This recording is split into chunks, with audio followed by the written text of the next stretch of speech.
Hello everyone, this is Robert Marujo, the editor-in-chief of Nintendojo.com, and we have another review for you, this time Super Mario Galaxy and Super Mario Galaxy 2. Or perhaps it's Super Mario Galaxy plus Super Mario Galaxy 2. Who can say? Grammar means nothing to the video game industry. But I will tell you that Mario Galaxy 1 and 2 are, to put it succinctly, two of the greatest games ever made. Period. The end. So it might not be all too surprising to hear that the compilation of these two titles for Nintendo Switch and playable on Switch 2 is a must-own. Both games are presented in their entirety here, but with enhanced visuals and performance simply not possible on their original console of release, which was Nintendo Wii. Throw in a music player for the soundtracks of both games, as well as additional storybook sequences, and it's clear that this compilation is vying to be the definitive version of both games. But is it? Let's break it down. The most in-your-face, noticeable change between the Wii versions of these two games and their Switch counterparts is the bump to HD. Everything is crisper, clearer, and brighter than it ever was on Wii, not to mention snappier and smoother owing to Switch's beefier processing power. It's a wonderful upgrade, but weirdly, if there's anywhere that these iterations suffer, it's definitely not the visuals. I would argue it's the controls. If you've played Switch Sports, then perhaps you'll understand what I mean when I say that there's just something about swinging around and aiming a Wii remote that feels better than doing the same thing with a pair of Joy-Con. I felt the same way playing both Mario Galaxy games on Switch. Sure, the Joy-Con are arguably more precise and modern, but they lack in a way that's hard to pinpoint. Perhaps it's the smaller form factor, perhaps the greater precision just throws off my muscle memory of the games. But I would argue that I prefer the Wii Remote nunchuck combo to what we have here. The Pro Controller and the touchscreen are obviously options, but even those are lacking, as the games were made to have motion controls. Yeah, you can aim the Pro Controller to gather star bits, you can tap the screen with your finger, but whether it's with the screen, the controller, or even the Joy-Con, it simply doesn't quite feel as satisfying to move Mario around as it did on Wii. Now, that's not to say that games control poorly, of course. My gripes are ones that I think only are really going to matter or be noticed by those who played the originals.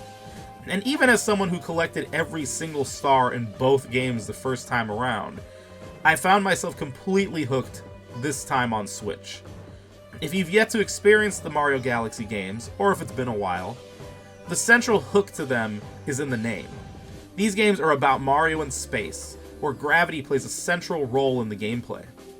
Mario can walk 360 degrees around numerous surfaces and planetoids in these games, and often the player winds up moving around upside down, or able to make great leaps thanks to lessened pull from the planet's surface, and so on. I'll never forget the first time I experienced Battle Rock Galaxy, when it dawned upon me that Mario was walking all around a saucer in space, that itself was moving through a bombardment of enemy attacks, all while Mario had to avoid enemies and hazards. Simply breathtaking, my friends.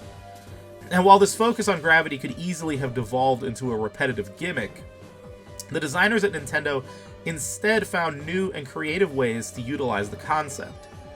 Often, ideas are only explored once or maybe twice, never to happen again. This keeps things fresh throughout both games, leaving players constantly wondering what will come next. Don't think that gravity is the only way that the Galaxy games keep things spicy, either. The Galaxy duology also has a range of power-ups to play with, including Mario's Bee Suit, Fire and Ice Flowers, a Rock Suit, and much, much more. The introduction of Yoshi in Galaxy 2 adds yet another layer to the platforming, as the character comes replete with his own suite of moves to learn and master that complement the gravity bending quite cleverly. The Galaxy games are also home to some of the absolute best boss battles in series history. The likes of King Caliente, Mega Legs, and others won't soon leave your mind, even well after beating them. There's a lot to love from a gameplay perspective, but I'd be remiss if I didn't talk about all of the other touches and details that make these games so special.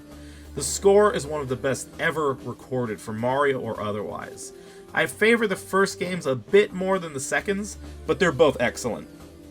You'll likely remember this music for the rest of your life and want to come back to it again and again, which is great because there's a handy music player for both titles that you can use whenever you like.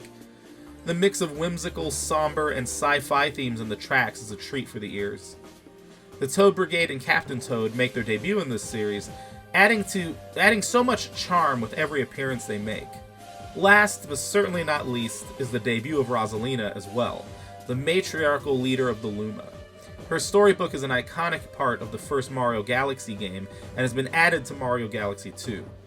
None of the extra storybook content is essential, you could skip it and never miss a beat, but for what it is, it's an interesting addition to Mario's lore.